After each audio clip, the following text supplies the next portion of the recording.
trust people You who don't drink. Yeah. I've got that book. Yeah, Okay, I've this got is that a book. nice book. I've got that book. Yeah. It's a Please, good- I good suggest book. you, if you like cigars, you should have it on at home because it's very instructive and it has a lot. I use it a lot with people who don't smoke in order to, and I suggest it a lot to buy them in order to read it and so. This is what I was explaining to you, Cuban island, all different regions where we grow tobacco, Vuelta Bajo where we are located, San Juan y Martinez, our township, which is producing tobacco for the brand Cohiba as well. We are not the only ones. There are many people, and Cohiba is a selection of a selection, the leaves from the 5 high quality tobacco plantation of the region. And then I was saying to you about 2 different styles of cultivation, sun grown and shade grown. I was saying, and I was mentioning the seeds, how we do it and produce them, shade grown tobacco, how we cover it with long tissues of muslin cloth. This, forbidding the sun to come directly to the plants, reduces 30% of the sunbeams into the leaves, what makes them to be thinner, oilier, pliable, and very elastic. Maduro. Yes. Then you have the sun grown.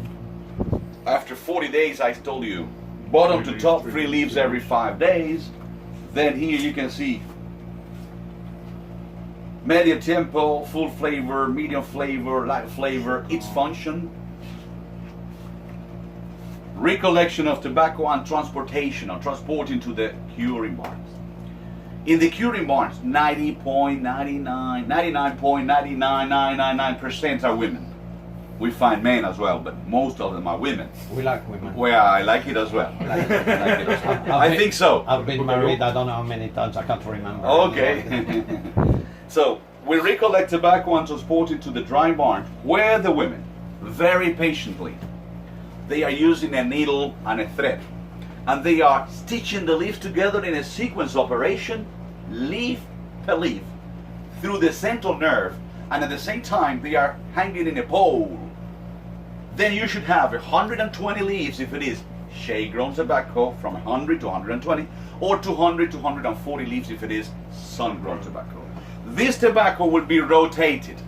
So the men, we should climb on the ladders, we rotate it, we open the shutters for the fresh air circulation.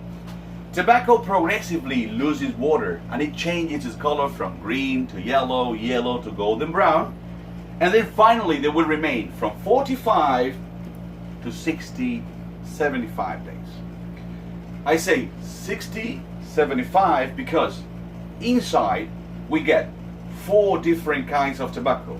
We may separate them if we have enough space. So we have one barn for the medio tiempo in case you have it, which is not the way, for the full flavor, another one to place a medium flavor, such in order to know what you are working with. But if you don't have enough space, you have to separate them inside the barn.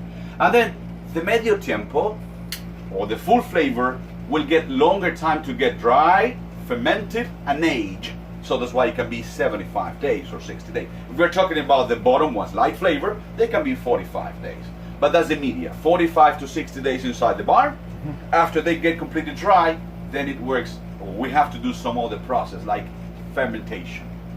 My friends, fermentation is very, very important to tobacco because it will clean out all the impurities in the leaves, reducing the acidity, the tar, chlorine, nicotine, and the pH will raise anyhow. When you moist tobacco, because you have to moist it with a little bit of water, if it dries out, fermentation process stops. But if you re-moist it, if you moist it with a little bit of water, fermentation process works. But does it not stain the leaves? I was under the impression it stains the leaves. Stays in the leaves, the moisture. No, stains. Stains like marks. Make marks. No. It's not so. I will show you. For example, you have to use a fine spray. Yeah. Look. More like a mist. With a fine spray, you moist tobacco all over. You let it rest for 15 minutes. Then you turn it up until it gets a certain moisture of 27%. So when you moisture it, then you pile it up. You make a huge mountain of tobacco. That could be 6 meters long, 2 meters wide, and 150 high. So there, you place a sword thermometer. And with a sword thermometer, you control the temperature. from 19 Celsius to 35 Celsius. If it goes over, just dismantle it and refresh it so the leaves are not getting like this. And then if it's below 19, it's getting rotten, so you have to dismantle it and fresh it as well. So on this process, when you have the heat and humidity, they combine to generate compression. That's why you need a constant supervision of the sword thermometer. And like this, the ammonia gets into condensation process and nicotine goes down. This will remain the first fermentation for around 30 to 40 days. That's all. After you do the first fermentation, then tobacco will be remoist. Tobacco will be classified and pointed out by size, color, and texture, where women will classify them by size, color, and texture, and at the same time they will strip out the central nerve, 50%, which is the biggest reminder of nicotine. But that I will explain you when we go to the barn. You must have used that book many times, no? 1,000 times. German, no? This is German, but they are also in English and French and so. This, it's a cigar book. Aficionado. Cigar Aficionado, where you have an article from the farm, Cuba's Rising Star, Hector Luis, Miguel, which is the cigar roller, the gentleman rolling cigar outside. This is a magazine from Cigar Festival Excellences, where you see the award, you see, which is Habano's Award, the top recognition, this one. It praises both the endeavor and dedication of men and women completely devoted to premium cigars. This is the certificate given by Habanos Incorporated to Hector Luis Prieto in the face of producing tobacco because of being the Habano Man of the Year. This is a nomination he did before he got the award. This is a nice book. Français. L'édition française, l'Habanoscope. So we use it. This is my breakfast cigar. Yeah, Every morning. H. I love nice. that. Medium. I Nice. love them. And this book gives a rating punctuation to the cigars by 1 point mediocre, 2 regular, 3 good, 4 excellent, 5 exceptional. It's like a Bible. This is That's shit. right. This is shit. This is and this shit. bullshit. No shit, bullshit. Bullshit. Then you have they have the Cohiba line. You have all the cigars in Mexico. Guava. Wow. It's a good book. Yeah, nice book, you know. So my friends, if you want, we can go to see. Yeah. Yeah, Excellencies in the Monte Cristo. We can go to have a look to the barns, okay? Alright. So all this area, you see we are preparing now. We are just preparing the soil. We can use the tractors. This is the area where we plant shade-grown tobacco. That's why you see the poles and like this. See the barbed wire forming like a frame on the top. And then when you replant the plants here, then the seedlings, 25 days later, you have to place the tea shoot I will show you later. Beautiful time to see tobacco growing in Cuba. I mean, January, February, it's a good option to visit Cuba to see tobacco on the field. I have some plants and I will show you one plant I have left. It's surviving and I will show you one plant later on. But this is the area where we mainly plant shade-grown tobacco. Then we have this and those 2 barns to dry tobacco, plus the other one crossing the river where we plant sun-grown tobacco. We recollect tobacco, as I mentioned to you, from the fields, and let's visit one of these barns inside to see some example I have left, so people can have a look. It's empty, though I have some examples back there. This is the tissue we're going to use to cover the fields. We can reuse it. You know, that's the tissue, like a muslin cloth. So you can see it's like 12 or 13 floors up, you know, and then you have to climb on these ladders to the top to rotate tobacco. You can see we have shutters or windows on both sides of a dry barn, as well over there. And follow me. On both sides, you can see a lot of sticks, a lot of poles, ready for the next campaign to hang tobacco on them.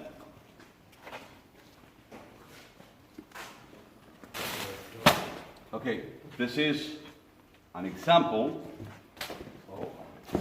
from some tobacco. Fillers, of course. These are all fillers. We have left it here so as an example, but you can smell it. They've been fermented only first time. This is an example of dry tobacco. As I told you, women are using a needle and a thread, and they are stitching the leaf together in a sequence operation, as you may see. Left and right. Left and right. A woman who works here, who's doing a very labor-intensive work, they can do daily, like this pose, from 60, 40, or even 100 poles a day. And in every pole you are stitching like 120 leaves. That gives you an idea. They touch daily around 10 to 12,000 leaves while being working inside the barn. So once we finish with the drying process, we got the fermentation I'll show you, second fermentation, and we get to strip out the central nerve, preparing tobacco. So they would just open it at this. Oh yeah, we've seen them doing that yesterday. Yes, yesterday. So 50% of it, like this. They don't count it because they know it by heart, but they have to 1, 2, 3, 4. On the fifth, up.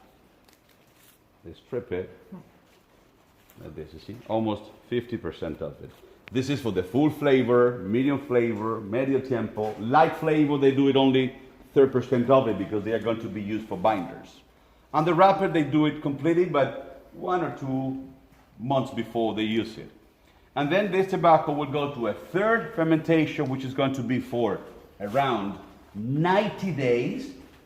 For bottom and medium flavor, it could be 60 to 90 days. For the full flavor and the medio tempo, it can even reach 120 days, the third fermentation process. Then you finish the third fermentation process, and then tobacco will be packed in bays, 45 to 50 kilo packs, which are made of the bark that loses the palm tree leaves, like this one.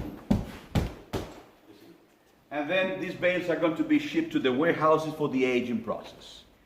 In every of the barn, we have left a box like this, lifted from the ground, where we store the tobacco that we age and the tobacco that we use for our own consumption to sell and to use here to give people to smoke. So the aging process for the bottom leaves should be minimum 9 months. The middle ones, 1.5 years, or 2 years. And the leaves at the top, which are going to be the thickest of all, they need longer time being fermented and aged. They will be aged for at least 3 years before you use them into a cigar.